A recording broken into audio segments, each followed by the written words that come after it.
na eng ma hung turong lawan ngi ang ivapi Ni tenan suril hai lawan jeng zo lawan tu tiri Ako saksian ni ting kacik Mi dan te an ni sing Attention ring kata robo nam terawi Alone Masih yang ni na syek tu kaswa Melody Masih yang suril lan chua til tu Alone Mi te sosial tu ring icha token Mani kain elet pon la acha soken Ami mani ayam mi dang fake an nuam so ami mi dang ren ro chin kha try di so ami adik so ami beat and be so selo strong so say an fell fucking big up in a lair rose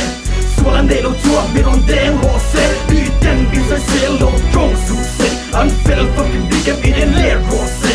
Sualna neilo chuan mi ron deng rose Mình đừng cần đá suol là thì phố Cái con năn đừng đá suol các thì về thua Tôi bảo cần tớ phong kim lâu thì xuyên đá hun ta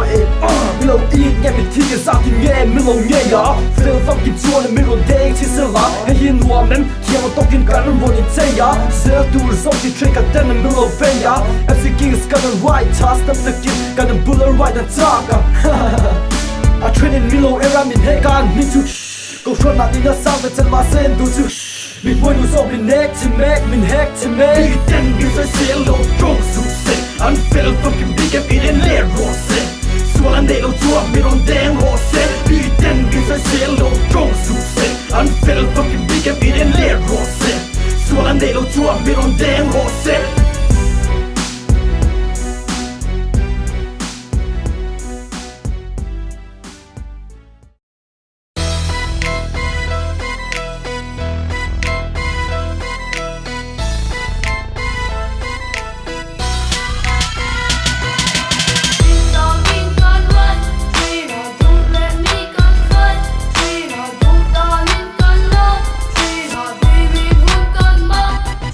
The who and the rhyme with the keys you'll be coming Spitting them a verse, yeah my mouth is running You never realize that I'm down with this denim See for yourself that I'm coming with my crew Put it down for the juice and another for the booze Inch by inch that we coming facilitating And you can find me in the mall, hear me slanging And if you don't dare, motherfucker you was scared We be the realest, the meanest, the illest The biggest MCs doing shit, making hits Oh pass me the clips, let me fill up the sheets Composing the beat and propelling the heat I'm down with the G's And if you ever ask me the name, bitch, I'll be doing the same Lyrically insane, put your name to shame While I'm playing my game Back it up, motherfucker, you were just a name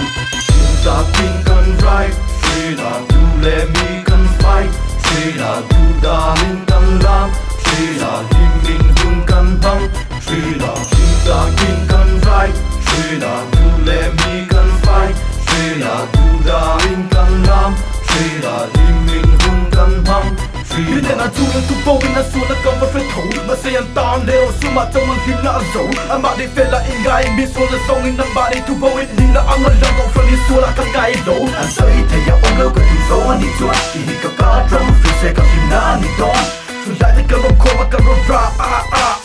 Mà sẽ bị chân xuống là ăn gà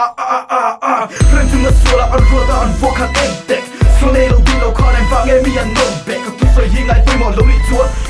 Tôi chưa bố răng Chúng ta tin cần right Chỉ là du lệ mi cần fight Chỉ là du đà mình cần làm Chỉ là hiên mình hun cần băng Chỉ là chúng ta tin cần right Chỉ là du lệ mi cần fight Chỉ là du đà mình cần làm Chỉ là hiên mình hun cần băng Chỉ là MC Kings cần right Khi nào ai do không cần huy Về là Christian em cần hung Thuộc và corruption cần xây